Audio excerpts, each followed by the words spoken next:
I don't see why we need bathrooms in the church. We don't have any in our homes. I thought it was a good point. Pastor, I got a question for you. How can you be a pastor and have tattoos? And I said, well, do you want the short answer or the long answer? He said, well, let's start with the short answer. And I said, have you ever had a ham sandwich? He said, yeah.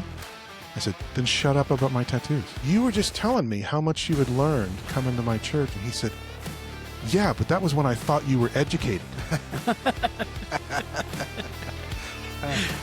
On one of his trips out, he says, I hope that tower falls in on you. Oh my gosh. Yeah. This guy, Kind of a death threat. I was going to say, this guy hated your guts. Yeah, pretty much. Welcome back to Sundays and Side Quests. I'm your host, Keith, and today we're answering the question, why do church people say some of the things that they say? If you're from the older generation, you've probably seen or you probably remember that old show, Kids Say the Darndest Things. They would say cute things and funny things. And while some of that happens, sometimes the things that get said by church members to pastors is neither cute nor funny. Sometimes it could be downright insulting. And so joining me today are two former pastors. I've got Albert Harris, who's also my father, and Dan Bauman. And between the three of us, I would say we've got, probably 80 years of pastoral experience. Yeah, I'm afraid I have half of that. Right. About 45 years. Dan, you were a pastor for about 11 years. I'm between 25 and 26. So we've heard some stuff, right? So I thought it would be kind of fun because we don't get to share these stories very often. I think it's important to note that none of us are planning on sharing any stories from our current church, right? No, if you're one of our church members, I want you to know that when you listen to a podcast in about 20 years, you can identify them. Right. Your name will be in there someplace. Right. For sure. Or there will be somebody maybe from churches in the past going to be like, hey, that was about me. Thank you guys for being here. I thought it would be kind of fun to get different perspectives because I know we've heard it all. We've heard funny things. We've heard some of the weirdest expectations that people have on pastors and their families.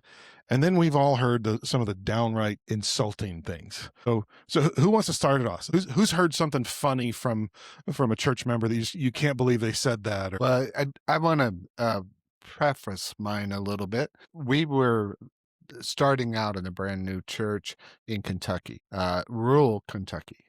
They had me come and preach in view of a call.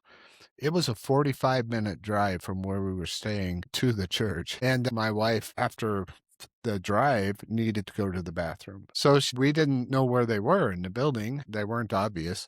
So she asked someone where the bathroom was. And they said, oh, honey, we go to the bathroom before we come.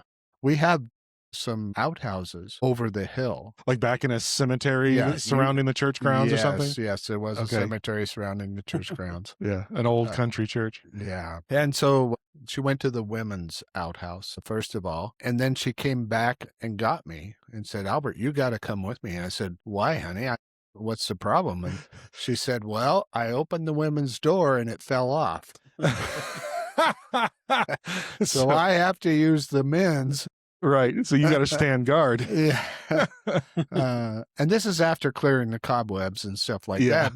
But so I stood in front of the door at the men's house to make sure no men would go in there while she was in there. Of course, no men ever went in there anyway because they went. They all knew better. So the funny comment that was made in that process was we were building a church building and we were going to put bathrooms. For the first time, they were going to have indoor plumbing. They had never had water at the church before.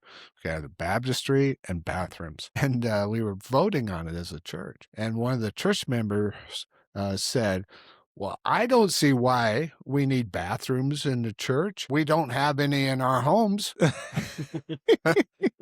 I thought it was a good point. So honestly. Okay, when you said rural Kentucky, you didn't say that it was hillbilly country. I mean. Yeah, that's rural Kentucky. Right, yeah, okay. I thought that was understood. I don't remember growing up in Harlan County when we were living in Kentucky. I'll tell you what, let's make that our pop culture reference of the day. If you can tell me where Harlan County, what TV show that comes from. So rural Kentucky, you're gonna get all kinds of things. And one of the first churches that I was pastor of They weren't quite as hillbilly as that, but we definitely had some people that had a more traditional view of what pastors should look like, right? How they should dress. And here I am, a guy with tattoos, and at the time I had an earring. Well, a side story. I had one lady come to me one time at church, and she said, "Pastor, can I take a picture of you?" And I said, "I guess. Why?" She said, "My daughter lives in Tennessee, and I told her that I was going to a Baptist church where the pastor has tattoos and earrings, and she doesn't believe me. I want to know if I can take your picture so I can send it to my daughter so she can see that I'm part of a cool Baptist church." And I was like, "Okay, I guess." And then she goes to take the picture, and then she looks around. She goes, uh, "Can you get your thumb rings in the picture somehow?" And I was like, "Really?" She goes, "Yeah, that's part of the." I was like, "Okay," and I was like, she took the picture because she wanted to show that I was a cool pastor in the church that she had gone to. But not Well, everybody shared that impression. it could have been the way you were raised. I mean, Yeah. I know the home you came from, Yeah. really dysfunctional. I blame my parents 100%. But yeah, one of the more traditional guys, we had an older guy in our church that he didn't say it to me, but he wrote it on one of the connection cards and put it in the offering plate at the end of the service. But he signed it, so I know who it came from. And it was one of those Sundays where I had put on a sport coat. Right. And I was wearing dress pants and a sport coat. I wasn't in like a 3-piece suit or anything. But yeah, his comment was, "Sure was nice to see the pastor not looking like a bum off the street for a change." And I was like, wow, that is the most backhanded compliment. Yeah. Thank you. I appreciate that. Exactly. Yeah. Thank you very much. And I've had that before. I've had people come into my office and be like, "Why don't you wear suits?" And I was just, push my Bible towards them. I said, "Show me that. Show me where it says I have to wear, number one, I'm not a Levitical priest, so you can't Right. come to me with epochs and, robes. Show me where the apostles, as they led the church, where they had to dress differently than the people around them." And they were like, "Well," it's like, okay, yeah, there's a difference between doctrine and dogma. We had one, this was early on, first couple of years that we was pastor, and I kept finding these church bulletins. I'd go around and clean up after church. I'd find this church bulletin. It had all his writing on it. It was all around like the perimeter and in between the words and everything. So I'm going through there, and it was basically like a comment card back to me, because it was all about everything that I said wrong during the message was written on the bulletin and left in the seat. So yeah. they didn't drop it in the offering plate, but they knew that you would be the one to I'd find it. Did they sign it? Did you know who it came from? No. So every week I'd look and be like, okay, who's sitting where? And trying to remember who was sitting in that spot. We pastored some rural churches, and there was an expectation for pastors' wives, both positive and negative. Number one, she was supposed to play the piano, because pastor's wife that doesn't play the piano, I mean, she's not doing her job. Well, you might have to cut the pastor's pay. Right. Yeah. This was supposed to be a package deal. Yeah, that's right. And secondly, I guess one of the ones, she wore a really nice, and it was long and everything, fit all the other standards that they had, but it was red. Oh, a dress that was very modest, but it was just the wrong color. Yes, and one of the ladies came up to her and discreetly told her that you shouldn't wear red dresses. That's the color of a harlot. Oh, my. Only harlots wear red. Harlots wear red dresses. Let's see. I had one where we had built onto our church in Oregon, and the old sanctuary was, it was a small sanctuary. I think it maybe sat 65, 80 people at most, but it was lots of pine wood stuff. The walls and the ceiling. It was pretty gorgeous. It was a good looking sanctuary. Well, then we built onto the church, and we built on a new sanctuary. We had an auditorium that could seat 350, 400, something like that, and it was when we had moved into the new building and moved into the new auditorium, and we were so excited because we got to all come together, and we were celebrating that. And I remember somebody said, "Well, the Holy Spirit just isn't in here. The Holy Spirit was in the other room, but not this one." The new room was modern and, sheetrock, and it didn't have all the wood and everything. It didn't have the same feel, but it was a sanctuary nonetheless. But yeah, in this little old lady's mind, the Holy Spirit couldn't make the move, couldn't find his way down the hallway. And part of it, I remember another part of that kind of a story where they said that the gold coming in through the glass, or it was actually plastic, through the windows, you couldn't have a worship service without that ambience, without that that kind of a view in there. Apparently, that person had never heard of gels that you put on Yeah. the stage light. So, so we've got some funny ones. We've got some strange expectation ones, like the wife has to play the piano. What's another weird expectation that somebody had on you or your family as a pastor? One of the ones that this was when I was candidating at churches before we started the one here in Rifle, but it was every place that I went, every church we candidated in, it was like they were interviewing the entire family, like Mhm. we're a package deal. Sure. We're hiring your family. It had to be Sure. really clear that no, you're hiring me. Yeah. Yeah. They whatever they do in the church is is a Is bonus. bonus. Yeah. But they're you got to lower the expectation that my wife is part of the deal, and Yeah. Well, not just the piano playing, but I mean, oh, okay. children's Well, ministries. children. Yeah. You're going to run the children's ministry. You're going to be the drama department.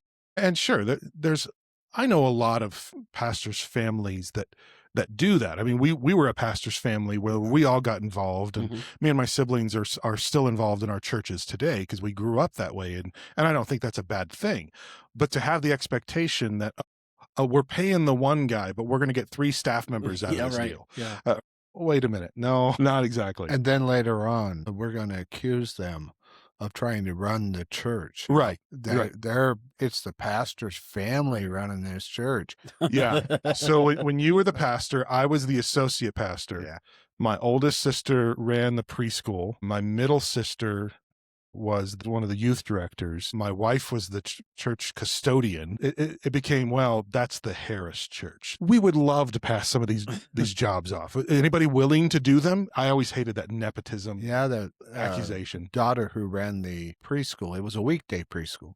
So it really wasn't even connected with the church, but it was still lumped in that was part of our family running the church. And this is a church that's running 200, 250.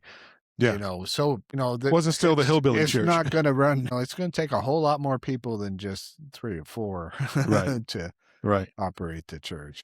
I had one guy, he was in my office. He said, Pastor, I got a question for you. And I said, all right. He said, how can you be a pastor and have tattoos? And I said, well, do you want the short answer or the long answer? He said, well, let's start with the short answer. And I said, have you ever had a ham sandwich? He said, yeah. I said, then shut up about my tattoos. And he looks at me and he goes, I think I'm going to need the longer answer. And then I went into the whole, the only place in the Bible is part of Leviticus, and it's in the middle of this list of you cannot eat pork, you can't wear clothing of 2 different materials, and it was all about do not tattoo your bodies in honor of the dead. It was this pagan practice and everything. And I said, so you want to practice selective legalism on me because you don't like tattoos. Well, I could practice selective legalism on you because you eat ham sandwiches. Right? It's like we're not under the old covenant. But yeah, that was his expectation. Thinking of it's not one that we had talked about before, but tell a story about when you had your Cadillac. Oh, well, I had a deacon come to me and say, Pastor, my dad has a Cadillac that he was going to trade in, but they weren't going to give him any money. It's so old and has so many miles that they weren't going to give me money on it. Would you like to have it? And I thought, well, we're in need of a car. That would be great. They gave us this old Cadillac. It was quite a bit out of style. Big old boat, if I remember. Big old boat, yeah. But we had to sell it because word got around that the pastor was driving a Cadillac. And so we sold it and bought a relatively new, at least a lot newer, Chevy Impala. Yeah. And much nicer car. It was wonderful. It was a few years old car, rather than 20 years old. But it passed muster. I mean, because it wasn't a Cadillac. It wasn't a Cadillac. Yeah. You can't drive a Cadillac. In some churches, that's a big deal. My dad actually went through the same thing when he was early in his ministry, where he had actually sold some businesses to go into Bible college. So he went with money and had enough to pay for all of his college. So that was a bonus. But then he started kind of getting accused because his car was too nice. And so he gave away his car and bought a Volkswagen Bug. He had 2 kids, at the time.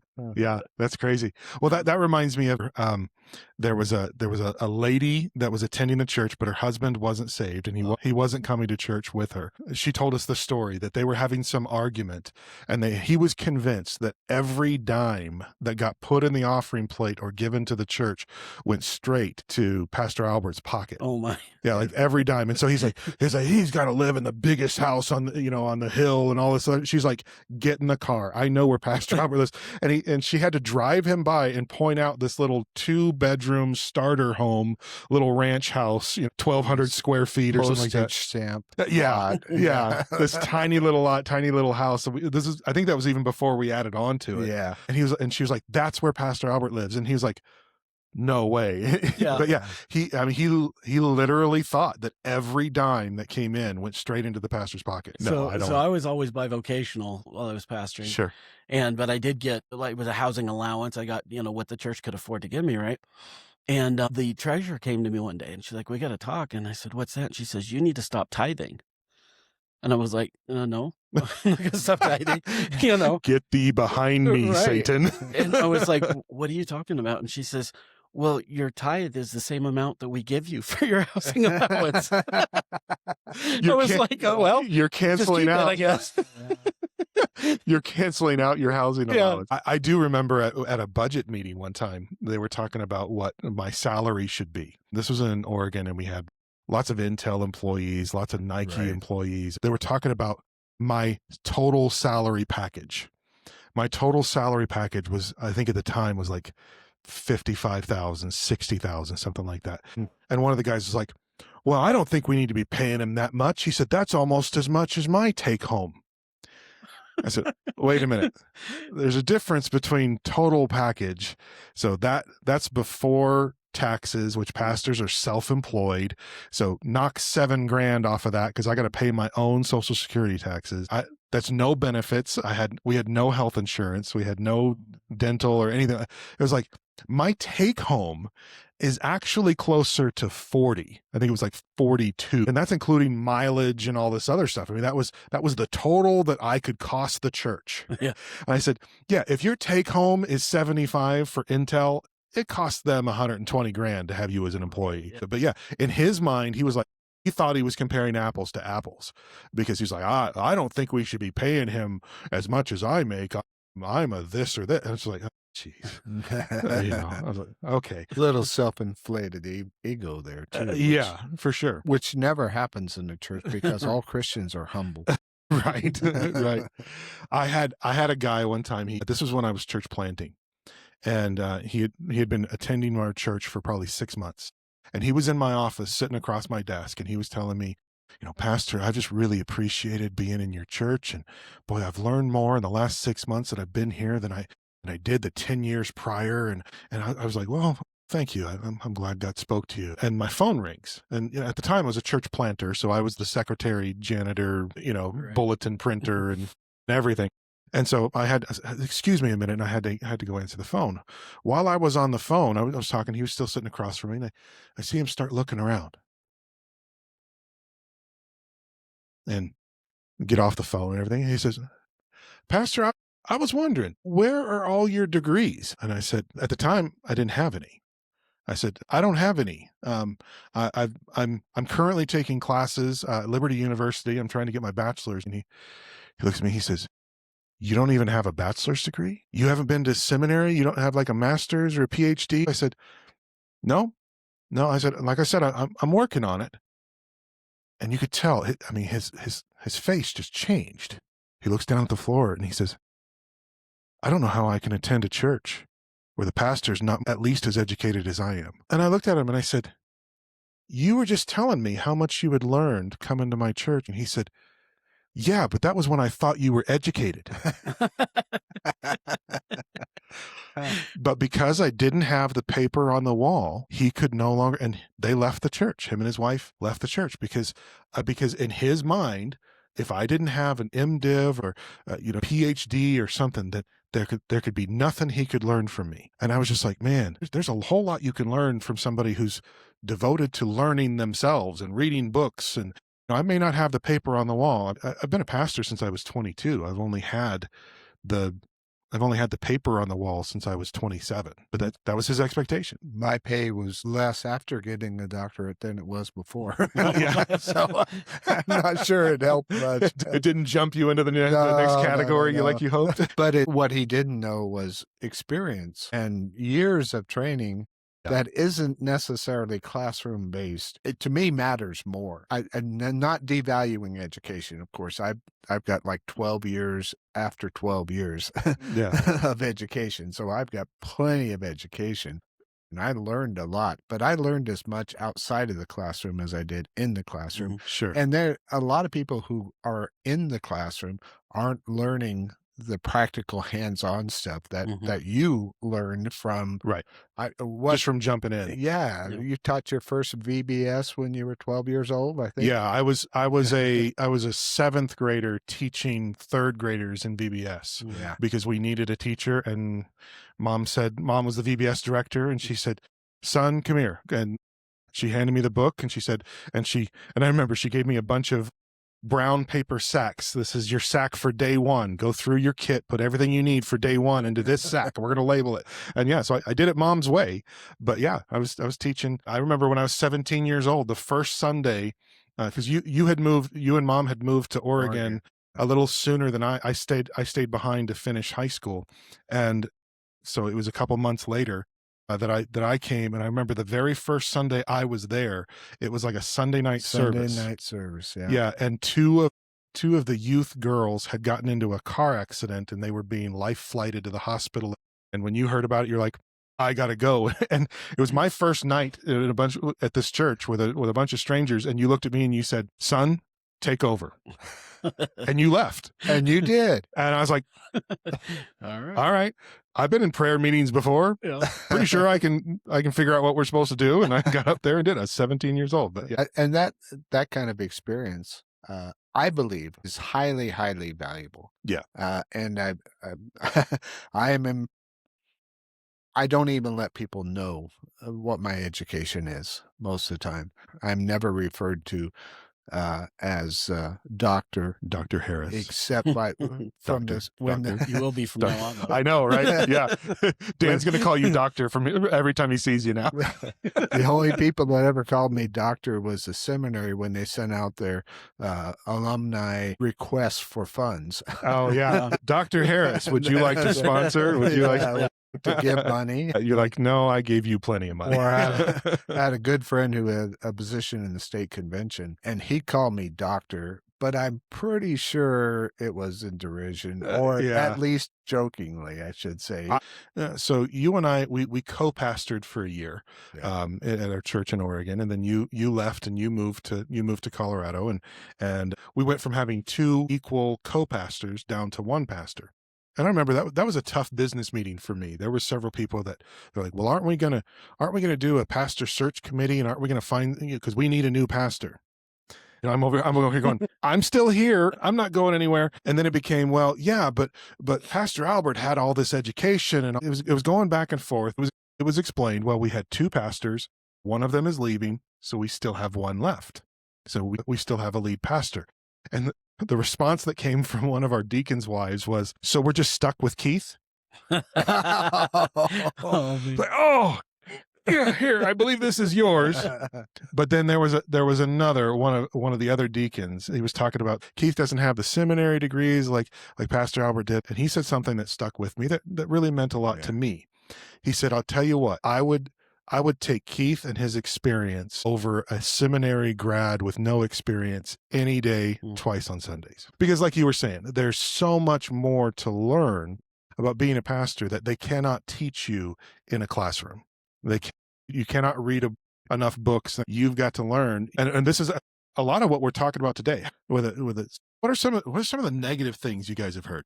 I had one of the first ones that I had was we had a treasurer that had come and was doing a really great job. I mean, everything was kept really well and probably the best it had been. And we got to the end of the year. We're doing a beginning of the year business meeting, I guess. I was going to showcase here's what's coming up this year, and here's the theme for the year, and had it all together. And the night before the business meeting, she calls me, and I was like, "You got everything ready, for the business meeting?" She said, "Yeah." She said, "I just wanted to give you a quick heads up." And I said, "What's that?" And she says, "Well, I'm going to put out to vote that we shut the church down and just be done." And I was like, "Where'd that come from?" I mean, I never caught that one before. And she was like, "Well, I've just been looking at the books and we just don't make any money. Like we're like zero balance at the end of every year. Everything's gone." And I said, "Well, that's on purpose." And she's like, "Well, how come?" We're- I said, "Because it comes in and then we use it for ministry. Yeah. It's not a money-making operation. We invest it back into the Yeah. kingdom. Yeah. Yeah." And she's like, "Well, sometimes it just looks bad. Like, where's the money going to come from?" I said, "Yeah, it always is going to look that way. We don't know. That's the Lord brings the money in." And so, man, I didn't sleep at all that night. I'm like, what do I do with this? And so I thought, you're going to just go ahead with, here's the plan for the year, and let her say her piece, and we'll just kind of see how it goes. And so we did, and that was a very uncomfortable business meeting because I knew what was coming as soon Oh, as yeah. I put the treasurer on the floor. And exactly that. She stood up and here's the finances. And the entire church just looked at her like, what? Yeah. Yeah. It's funny when people have a very business mindset for Yeah. churches. I remember talking to a teacher one time, and they were serving as a ministry leader, and at the beginning of the year, I think it was like February or whatever, they're like, well, I want to go and do this. They wanted to spend their entire budget for the year in February. And I said, well, you can't do that. I said, you're going to have to spread it out a little bit. And they said, well, why not?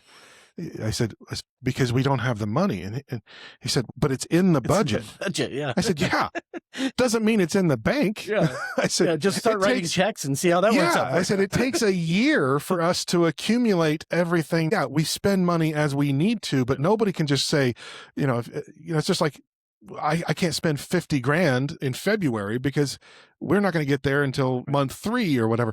But he was coming from a school budget perspective where here's your money for the year. And it's like, okay, now spend it till it's gone. Yeah. And I just said, no, we just don't function that way. Yeah. I had a personal one. I was visiting a lady from our church that was in the hospital having a double knee replacement. She had been overweight her entire life. And so I went and visited her. I was praying for her before her surgery. And when I was done praying, she looks over at me and she says, "Pastor, I'm going to give you some great advice." I said, "Okay, what's that?" And she said, "Do your family a favor. Push away from the table." And I was like, okay, yeah, wow. That's a little bit of the pot calling the kettle black. I mean, That may be why she was saying it. Sure, Because maybe. of her knees and her health. right. Yeah. But that was a little, Still that was a little hard to take. personally insulting. Well, I pastored a rural church in Kentucky. We were probably 20, 30 people when I went there, and God really blessed us. We grew tremendously. And in that growth, the new people began to outnumber the older folks that had been there. We had a group of deacons who pretty much thought that everything should come before the deacon board. And one of them in particular didn't like his power being threatened. And so he would make statements to me like after the service, I would go stand by the door and shake people's hands as they went out. He would say just loud enough for me to hear, "I can't wait for you to leave." It was an old church built in 1909. Yeah. The building was built then. And they had a bell tower. And I always thought that was pretty cool. Yeah. They had a bell in the bell tower and a rope that came down to the main floor. So I thought, it's a rural community. People could hear the bell. It's time for They would church. know it's time for church. Ring them in. Yeah. So I started ringing that bell. And on one of his trips out, he says, "I hope that tower falls in on you." Oh my gosh. Yeah. This guy, Kind of a death threat. I was going to say, this guy hated your guts. Yeah, pretty much. He told me, he said, I knew when you came you were going to change things. So you were that agent of change that was eroding away his influence and power. Yeah, we grew Yeah. as a church, had to build a addition onto the back of the church. And in building the addition, he told me one Sunday because the concrete truck had gone across the yard, and he was the grounds guy for Yeah. the church. So he The told sacred me, yard. yes, he told me, you better hope that these indents disappear building your church. Oh, Yeah. man. Yeah. But they invited me back to preach the 150th anniversary of the church. Yeah. Wow. It was pretty cool. And Was that guy still there? he was the one leading everybody through the The tours of the new building. He was probably the one telling everybody, "Oh yeah, I was the one that made this thing happen." I could tell you some more stories. False prophet, all these different kinds of Oh, things man. that have kind of centered around him. But he did pass away in his 50s. I don't know. Never mind. I don't know. You may need to edit that out. No, that's going in the open. No. Okay, so I had one where my wife was pregnant. I can't remember if it was with Logan, my son, or with my daughter, Lila. But she was pregnant. And I'm talking like major pregnant, like 7, 8 months pregnant. The time where it's, she looks like she's smuggling a giant, watermelon around with her and everything.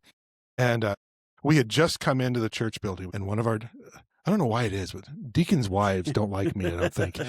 But it was one of our deacons' wives, and she had greeted us, and she hi and shook our hands. So the deacon's wife was standing to my left, and my wife was standing to my right. They were facing each other, and I was kind of the third person of this triangle thing. And she looked my wife in the eyes, and she said, "Melissa, I just wanted to let you know that you're really starting to wear your weight in your face." Wow. And she's pregnant. My wife is pregnant. And I mean, in an instant, turned, and I turned with my back to my wife, and I faced this lady head on. And basically my wife disappears behind me, right? She's short enough that, because I thought two things. I thought, number one, I don't want my wife to deck this old lady. Because, she's a black belt in Taekwondo. She could end this person if she wanted to. So partly protecting her, but partly protecting my wife, because I didn't want this lady to see her cry. And I knew that, I mean, that's like, oh my gosh, why would you? And so I turned and I faced this lady, and let's just say her name is Ethel. It wasn't her name, but let's just say, I turned to her and I said, "Ethel, I choose to believe that you are a kind and generous woman. But with that belief, I'm going to need you to explain to me why you felt it was okay to say that to my pregnant wife." And she said, "Well, I didn't mean to offend." And I said, okay, good, Ethel. I believe that your intention was good, but I can't imagine any other purpose to say that than to offend. So I'm giving you an opportunity to let me know what you thought you might have been saying, because I have no other reason to believe that wasn't just one of the most hateful things I've ever heard come out of a church member's mouth. And she kind of stumbled over. I was just saying that, I said, "No, okay, you don't need to say it again." And at this point, my wife had disappeared behind me. I could tell she was just out of there. But I just couldn't believe. I thought, what could be the motivation to say something like that? And we've all had that. What could be the motivation to tear someone down, or to just, and what makes somebody think, yeah, I can say that to my pastor? Yeah. We've had a pastor's wife in our family, not your wife and not my wife, but we come from a long line of pastors. But this pastor's wife philosophy was always, if you think it, you might as well say it. If someone has a problem with it, that's their problem. And Wow. That's really not okay for a pastor's wife, but it's No. not okay for a church member either. Yeah. There's a lot of thoughts that come into our minds that don't need to be expressed. Yeah. Well, and just the idea that the pastor and his family are somehow so different than everybody else that we're going to put them on such a high pedestal, or even like I remember we were living in the parsonage in Oregon, and there was a church member that just came that just Amen. yeah just walked into the parsonage and was walking around, and like my mom was getting out of Opening the closet doors. yeah, he was going through sorting things out, Oh man. and he felt like he was completely justified in doing so because he's like, well, I'm a church member. I own this building. Oh wow. I was like, this is our home. Yeah. Yeah, I had one time I had a lady. I was living in the parsonage, so it was about 50 yards walk from my front door to the church. I came home on lunch one day and I found her unloading what had to have been 65 to 75 cases of canned goods onto my front porch. Huh. And I said, "What's going on? What are you doing?" She said, "Oh, well, this is for the food closet, but the church was locked up, so I thought I'd just leave this here and let you take it over." Oh my. one case at a time. Yeah, one case at a time. I was like, and I looked at her and I said, "Stop. This is my home. This is not the church. If the church was locked, you should have waited, called somebody or whatever. I could have come and unlocked it because I wasn't over at the church at the time." I said, "I'm going to help you load this back into your car." She had not had it all unloaded. I said, "I'm going to help you load this back into your car. We're going to drive over right now and we're going to unload it. But you've got to stop treating my home like church property. What did you expect me to do? All I'm going to have to do is load it back into a car and drive it over there." I said, but yeah, that was her mentality. Well, the church was locked up, so I'm going to leave it for pastor to do. Well, that's the problem with the parsonage. It's so close to the church building usually that you become responsible for whether the church is open or closed or, yeah, it's a new day, I think, when the churches got away from parsonages so much and began to give an allowance so the pastor could buy their own home. I think that people get the idea that the pastor and his family all lumped into one is the complaint department of the church. Yeah, sure. And so they feel like, that's who we talk to, and we can be very blunt because they have thick skin. They're godly, right? Yeah. They have to, how are they? They're not going to respond, abruptly or anything like that. But this goes. I mean, my dad was a pastor my whole life, and I remember some of my earliest memories. I remember I got in trouble one time with a friend. I was probably 6, 7 years old. I don't remember what we did, but I remember the lady saying, "And you're the pastor's son." Yeah, right. From that point on, there And was an expectation and that. yeah, that's what led me into my first rebellion. When I was in 7th grade, I remember the moment it happened. I was on the school bus, and I mean, I had been an honor roll student. I had never been in trouble, and the kids around me were making fun of me because, well, you're a preacher's kid. You're a prude. You're a this or that. You probably don't even understand that word, and because I didn't curse. And I remember there was like a switch that flipped in my head. And I was like, you know what? I'm going to prove to you just how worldly I really can be. And as a matter of fact, I'm going to set the new bar. Which you did. And I did. I mean, I went through a period of rebellion the rest of my 7th and 8th grade year, where I started selling substances. I started beating kids up. And I remember it was because I was so tired of being treated like a different kind of I wasn't allowed to be human. Mm-hmm. I wasn't allowed to be like the other kids. And a lot of it stemmed from, well, you're a preacher's kid. Yeah. Yeah. My mom would get phone calls on Monday morning from some of the ladies in the church explaining what went wrong the day before at church. Yeah. And some of it was about my dad's message. That never happened to my wife, thankfully. Yeah. But yeah. We had a couple guys in church up in Oregon. When I went there as pastor, they had a meeting with me right away, and they said, "Pastor, you preach on Sundays and we'll run the church." And I knew that was going to be a problem. Yeah. At that point. And the church began to grow, and things were doing pretty good. So they had to set up another meeting with me. And they came to the office and they said, "We can't complain about your doctrine. and certainly not your work ethic, but we're going to find something wrong. Finally, after several months of trying, at a business meeting, they brought up what they thought was a real damning accusation. They said that the pastor didn't care about the children of the church. Oh boy. And the proof of that was that I had taken the church bus and I put the wrong size tires on the church bus. Oh, so you were risking the children's lives. Yes, I was risking the children's lives Wow. by putting the wrong size. Well, I took it to the tire shop. They looked up Yeah. what they needed to put on It there. was factory They recommended. put it on there. Yeah. Those two guys, unfortunately, were the closest I've ever come to having to church somebody or ask them to Ask leave, them to leave. Yeah.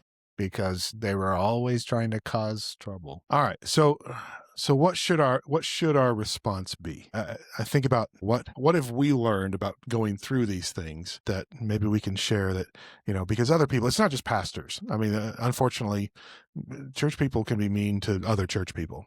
What can our response be? And I think it's important for us to think about the best way to handle that. I'll start with, I know that from a pastor or any kind of leadership position, I would say this: never respond to the anonymous complaint. I think anonymity is a coward's shield. It's a cloak. Yeah, it's a cloak. Yeah. I went and I told my secretary one time, I said, our connection cards, our little response cards, they were designed for people who made decisions, but other people were leaving comments and complaints or various other kinds of things. And I told her, I said, okay, here's the deal. When the counters, they come in and they count the offering, they're going to set all these aside. I want you to filter them before I see them. And if it's a complaint or a problem or whatever, but it's anonymous and it's unsigned, throw it away. I don't want to see it. If it's about the worship, I don't want the worship leader to see it. If it's about the youth, I don't want the youth pastor to see it, because there is no good that comes from anonymous complaints. Mm-hmm. There's nothing in Scripture that says, if you've got something against your brother, lob insults at them from afar, hiding behind, well, people say. And you also coupled that with informing the church. Yeah. That if they needed to comment about something, they could do that. But if they didn't sign it, then you would never know it. You would never see it. And I think that worked well. Yeah, we got a lot less after that. Yeah. And the ones you got, you could still treat properly. Yeah, there was something I could do about that. I could set up an appointment with that individual and try to solve the problem. And I also kind of came up with my own version. I call it my name it or claim it doctrine. You've probably heard of name it and claim it. That's a prosperity doctrine. I don't believe in that. As if, I'm going to speak it out loud and God has to do it for me. Blab it and grab it. Sure. I don't know. Sure. That's a good one. But no, I said, I have a name it or claim it policy. In other words, if someone came to me complaining about something and they would say, well, people are saying, I would say, nope. No, what people? Well, I don't want to get anybody into trouble. I said, then shut up. I don't want to hear it. You can do one of two things. I said, you can either name the person who has the issue so that I can do the biblical thing and go to that brother or sister and deal with this in the way that's prescribed in Matthew 18 and other places in Scripture that talks about conflict resolution. I said, you can be a person that lets me know of a problem. And that is a viable, genuine thing, a service that people could be a peacemaker at that point. Right. Could be a peacemaker, could be someone who has talked to somebody else and said, have you talked to pastor? And they said, no, I haven't. Well, I'm going to go talk to him so he can come to you. Somebody who wants to see that not fester and see that resolved. Mm-hmm. So you can either name it or you can claim it for yourself, because if you're not willing to name who it was, the only reason you're here is because you agree with them at some level. It might have been somebody else who initially said it, but the fact that you're bringing it to my attention and you're the one sitting here in my office and you're not willing to name that person, that means you agree with them and you are feeling it. And I need you to claim that for yourself so that you and I can do the thing that I was going to do with that other person. Yeah. And that shut down a lot of stuff, because I was like, you cannot hide behind as you said, the cloak of, well, people are saying. That may be true, but I can't deal with people. I can deal with you as a Right. person, Yep. Yeah. right? I think also a pastor more or less has to have rhinoceros skin. Skin, yeah. Mm. You gotta be tough enough to just receive something that somebody says, evaluate whether there's some truth that you need to hear from that. And then as you find that truth or you don't find any truth in that, you have to be able to let it go and dismiss it Yeah. and just not let it affect you because you're serving God. You're not serving You still just those you still that have to person. minister to those people too. Yeah. You still have to be that person who said that horrible thing. You still have to be their pastor when something happens. They have a crisis in the family. You can't be like, well, forget him. He was a jerk. Yeah. Yeah. Well, that brings me to our verse for today. I want to read this verse for us. This is this is Proverbs chapter 20, verse 5. It says, "A plan in the heart of a man is like deep water, but a man of understanding draws it out." It's a man of understanding. He's like, okay, I think it's up to us to figure out what's really going on Right. behind these comments. Right. Where's this animosity come from? And we can't do that when we're either defensive or offended. All right. And so I taught my kids, no one has the ability to offend you.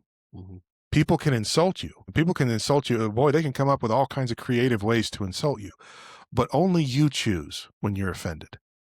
Because if it's a stranger off the street yelling something out to you, hey, fatty, it's like, I don't care what he says. I choose not to be offended by that. Right. So I make that choice all the time. I can choose to not be offended and I can seek greater understanding. Okay. You just said that. Where's that coming from? What's Yes. going on in your life? Right. Yeah.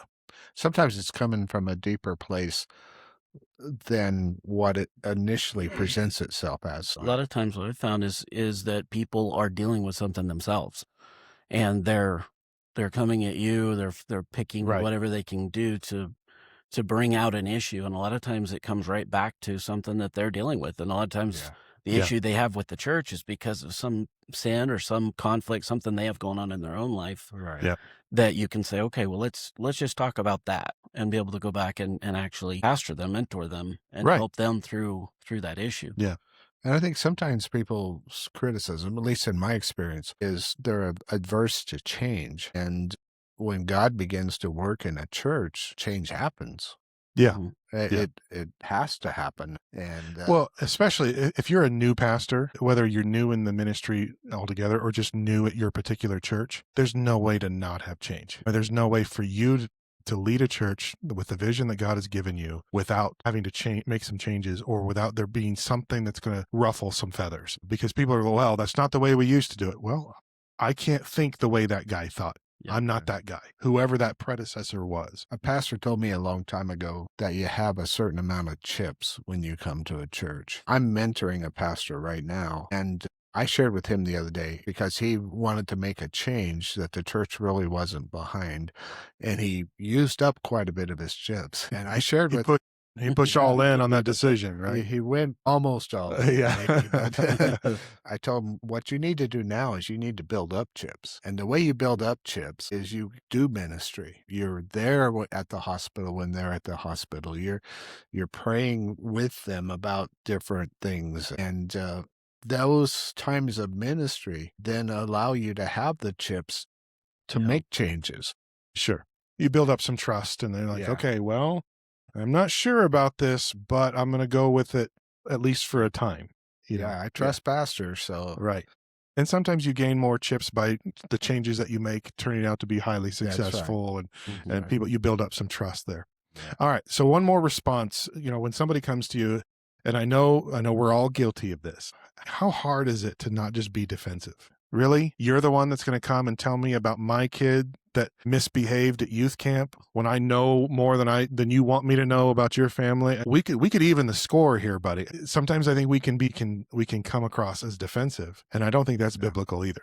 I think you alluded to it earlier. There's a nugget of truth in there somewhere. I've said this before to my congregation. We never have an excuse for defensiveness. We either did it and we have no defense, or we didn't do it and we need no defense. But our natural reaction is to, oh yeah, well, here, let me zing one back at you.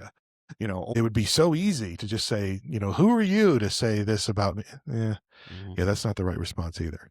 I think my number one issue over the years has been defensiveness, and I have to be very careful of that. Not so much that I respond with personal attack on the people that cause difficulty, but I take it personally, and it leads to depression, and it leads to, I thank the Lord that he put the scripture in his word that says the calling of God is without repentance. I printed that, put it on my bulletin board. Because I don't know if all pastors do this, but I know of several pastors who write their resignation letter and put it in the middle drawer in the back. It's ready to go. Just keep it handy. Yeah. And every Monday they're thinking, pretty soon it starts building up. Well, the hard part with it too is that it's real easy to handle a situation when you see it coming, but you never see them coming. Oh, you're blindsided every It's time. right before bed, or it's a text message in the middle of the night, or it's your kid's ball game or something. And that's when all of a sudden, you're not in pastor mode. Yeah. You're in a different mode. Or you walk into a conversation and they didn't know you were there. Yeah. And so you're hearing what they really think. Yeah. It's you get blindsided. And I think, like you said, you have to grow thick skin. Yeah. Ministry would be very easy if it weren't for all the people. Yeah. All right. So I want to draw this to a close, but I don't want to end on a somber note. I want you to think of what's some of the most powerful things, some of the most encouraging things that somebody has said to you. I told you about that church in Kentucky that called me back to preach our 150th anniversary. That was affirming. Sure. Number one, the guy who had been so opposed was leading the tours through the new building. That was affirming. But when I was introduced to the pastor that they had at that current time, one of the most affirming things I heard from that church was, he said, "Oh, you're a pastor, Harris. You're the one that they compare all the rest of us to." Okay. And even though there were some difficult times in that church, it was the time they look back on as when God was really involved, where God really blessed the church. And that was very affirming to me. Yeah. I'm going to brag on my son. I was interviewing a young man for a youth intern position just the other day, and Logan was his youth pastor. And he wanted to step up because he wants to be a youth pastor now. And I said, well, there's a lot for you to learn. So we're going to start you out as an intern, and we're going to teach you and give you more and more to do as we go along. But he said, I've been going to church my whole life, but Logan was the first person that proved to me that church people can be all about love and not judgment. Amen. Wow. And he said, and I want to be like him. And that's the reason I gave my life to Christ, and that's why I want to follow in his footsteps. And it was one of those, Logan wasn't even here. It was me and Brandon interviewing this young man, but I just had that father moment where I was just like, it was like, hang on a second. I wanted to go text Logan and be like, good job. I've never had that before. I know, right? But that's one of those things that people say. I just, So yeah, it's, thank you guys for being here and sharing your stories. I know that, some of them are fun, some of them are, hurtful. And I think it's just important that we have this conversation and say, you know what, it's not just you. If you're out there right now, if you're a pastor or a ministry leader that's tuning in to our podcast, and you're just, maybe you were thinking, man, I'm just really going through it, or man, I must really be horrible at my job. I heard somebody say, I hope the building falls down on your head as I was walking by. Just know you're not the only one, right? And you can get through this, and God can use you to bless other people's lives. Thank you for tuning in to this episode of Sundays and Side Quest. We hope you'll come back and check out the next one. You really need to clean up the dog poop in your backyard. It's like, seriously?